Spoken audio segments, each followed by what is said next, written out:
This past summer, Nigel Richards added another dominant performance in a career full of them at the 2025 World Cup Championship, clinching victory several rounds early. But he made one play in an early round matchup with expert opponent Mike Johnson that caused me and my fellow commentator Matt Canick to give this reaction. Oh, Matt, what the heck? That was not on my bingo card at all. Nuts. Many of Nigel's most epic Scrabble moves are obviously brilliant, like his incredible ATHLEISURE endgame or his legendary bingo of pernoctated. This move, on the other hand, wasn't even a word at all. I knew as soon as the game ended that it warranted a video, but it proved so complicated to analyze that I decided I needed a little help. So together, we're going to unravel the thinking behind Nigel Richards' most mysterious play. Let's zoom in on the game scenario. Nigel is on turn, up by 53 points toward the end of the game. Definitely the favorite, but by no means safe. There are 7 tiles remaining in the bag, so along with the 7 tiles on Mike's rack, this makes 14 total unseen tiles from Nigel's perspective. And these tiles are extremely bingo prone, with literally all of the 4-point or higher scoring tiles on the board. Only the C and D score more than 1 point, and even these 2 tiles are strong bingo letters. Mike's previous move was Whoa for just 6 points, and his move before that was Zones for 28. Together, these 2 moves give Nigel critical information. The clearest conclusion Nigel can draw is that Mike is highly unlikely to have the C. If he had it on his Zones move, he would surely have played Cone for 37 points, keeping his valuable S tile. And if he had it on Whoa, he would have had similar, clearly superior plays with it. If Mike has the C now, he'll have to have drawn it on his 1-tile replenishment draw. Beyond that, Zones certainly looks like a play Mike would make holding another S in reserve, or else he would likely find a way to keep that valuable tile, and Whoa also looks like a clear attempt to set up an S hook on a board that doesn't have one. The odds of Mike having at least one other E on his rack after Whoa are very good as well, as he wouldn't want to waste one here without another in reserve. Nigel can make a few other reads here. Mike almost certainly doesn't have 2 T's on his rack, or else Watt instead of Whoa would be an equally good setup while also shedding duplicated tiles. He's also a smidge less likely to have the R, or else he would have played Zoner, setting up his S in an extremely powerful way instead of Zones. Aside from these little details, the biggest thing Nigel can conclude after Whoa is that Mike's 6 remaining tiles are extremely bingo prone. This is already something that top players will conclude after a 1-tile play from an expert opponent, but the extreme bingo friendliness of these unseen tiles makes it even more clear to Nigel that Mike is very, very close to bingoing. And where would these bingos go? Certainly after Mike's play of Whoa, a 7-letter word with an S in late position stands out as the obvious location. However, the V of Virga also represents a less likely but much more dangerous threat, scoring significantly higher while offering little back to Nigel in counterplay. Playing alongside the Y of Judy is also possible, but less likely, as it would require Mike to have the last A, the only tile left that plays alongside the Y. The cutting-edge computer engine Macondo has a clear favorite play in this position, and that play is Ali for 16 points. This play blocks the Via Virga effectively and puts Nigel up by enough points that bingos hooking Whoas won't put Mike far ahead. On the other hand, it does open up overlapping possibilities back to Mike, but plays here are more difficult to get down compared to Whoas hooking bingos. Of course, Nigel spots this option quickly and appears to be on the verge of playing it in the actual game. After a few minutes of thought, Nigel suddenly decides to pivot away from Ali for another option.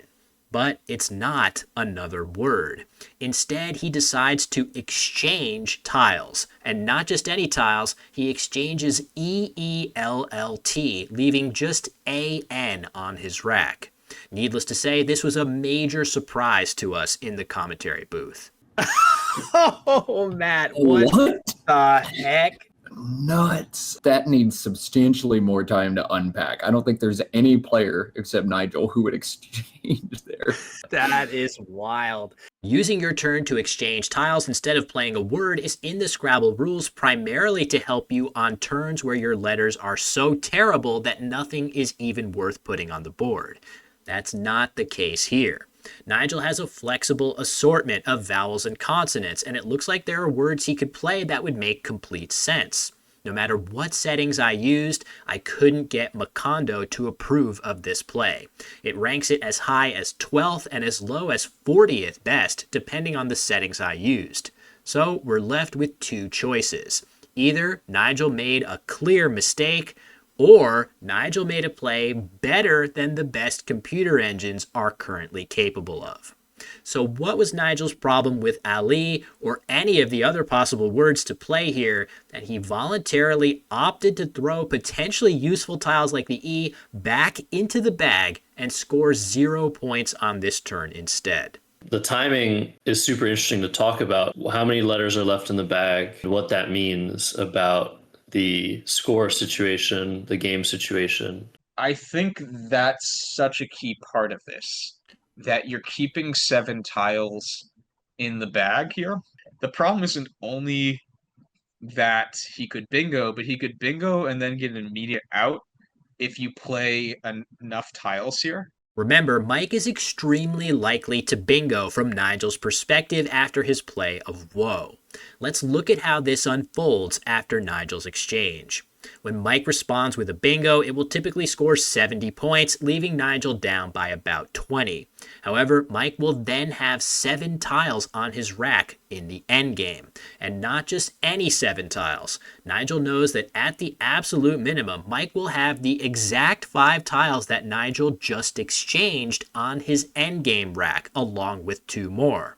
Starting out with 2 sets of duplicates is bad enough, but Mike could even draw triplicated L's and T's after his bingo, paving the way for Nigel to easily make up the 20-point difference in score across 2 turns. He'll have very little flexibility in the endgame with potential triplicate L's, potential triplicate E's, potential duplicate T's. So I think a big part of Nigel's exchange is that every time Mike bingos, he's going to have horrible final rack with duplicate and triplicate tiles.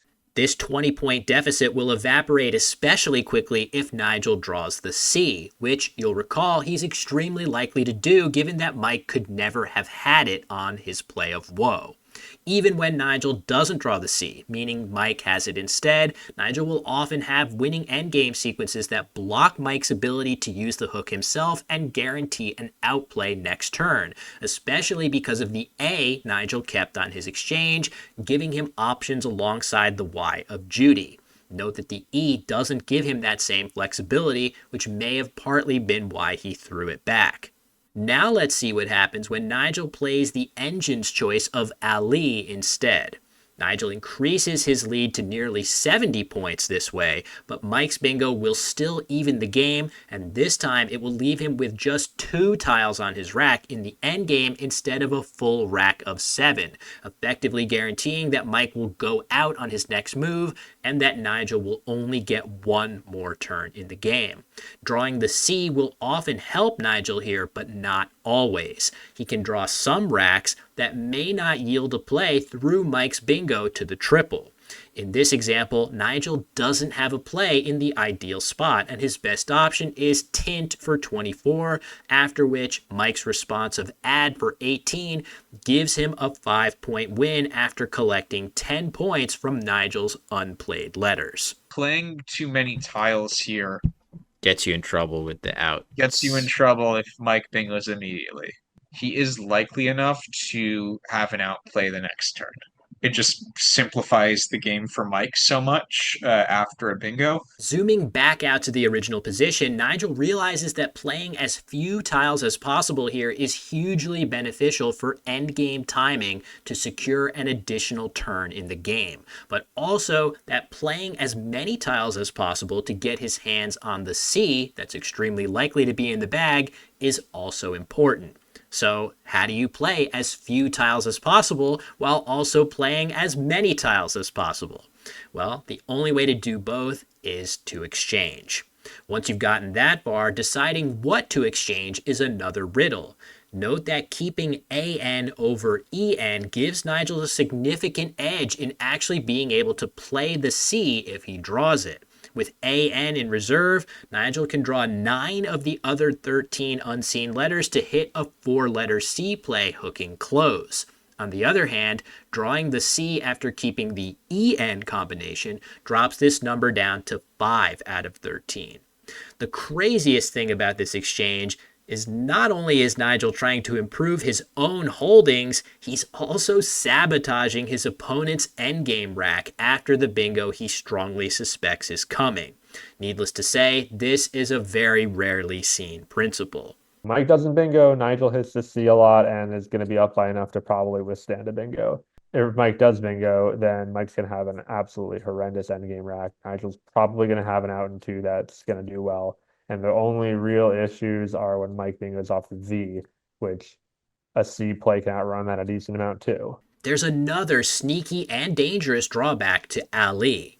Playing this word now and leaving just 2 tiles in the bag could leave Nigel susceptible to 2-tile plays off of the YE, such as yet, yeti, or yeet, setting up Mike's final S in a way that would score nearly 100 points. If Mike doesn't have a bingo right now, or even if he does and realizes that he needs a higher scoring spot, these options could be devastating to Nigel, yielding huge winning chances to Mike in many situations. Setups like this are significantly less effective when Nigel exchanges instead of playing a word, once again due to timing. If Mike were to make such a setup immediately, Nigel would have the option either to block the spot or to make a high-scoring 4-tile C play immediately if he wants to, leaving 1 tile in the bag to secure another endgame turn after Mike's eventual bingo. There are a handful of other plays Nigel could have considered instead of exchanging or Ali. Something like V-late blocks the V of Virga and the Y of Judy without offering anything new back, while also drawing 5 tiles towards the C, but it scores very few points and keeps the clunky LN leave while ceding endgame timing to Mike. Either the EE or EA variants of Yenta are also options here, scoring better and cutting off the aforementioned 2-tile S setups that could be so dangerous later on. But these plays keep duplicated Ls on Nigel's rack heading into the endgame, which will also be problematic after a bingo from Mike. So what actually happened in the live game? After Nigel's exchange, Mike actually didn't connect on a bingo, instead playing Oud, after which Nigel drew the C and played Clan, leaving 1 tile in the bag.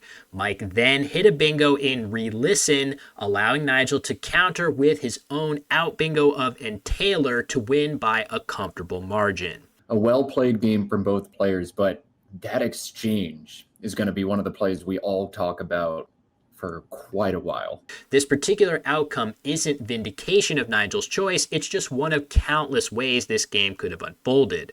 But is it possible that exchanging tiles here is actually the best available option, despite the fact that the computer engine strongly prefers Ali? Do you think it has a strong case to be the winningest play here?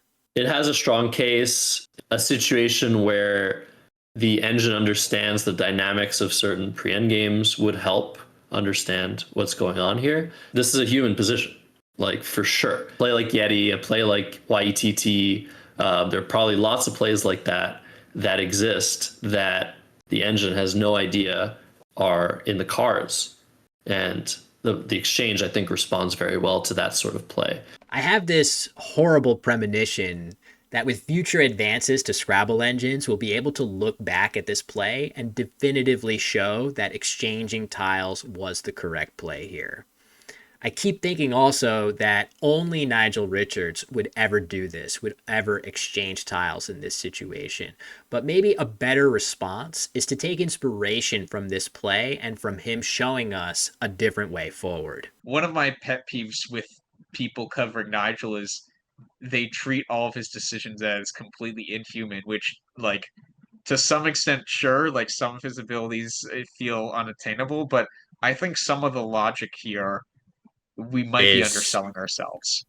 Wise words from Morris there. Sorry for interrupting you, though. Thank you so much, Morris, Rafi, and Josh, for your help in analyzing this fascinating position.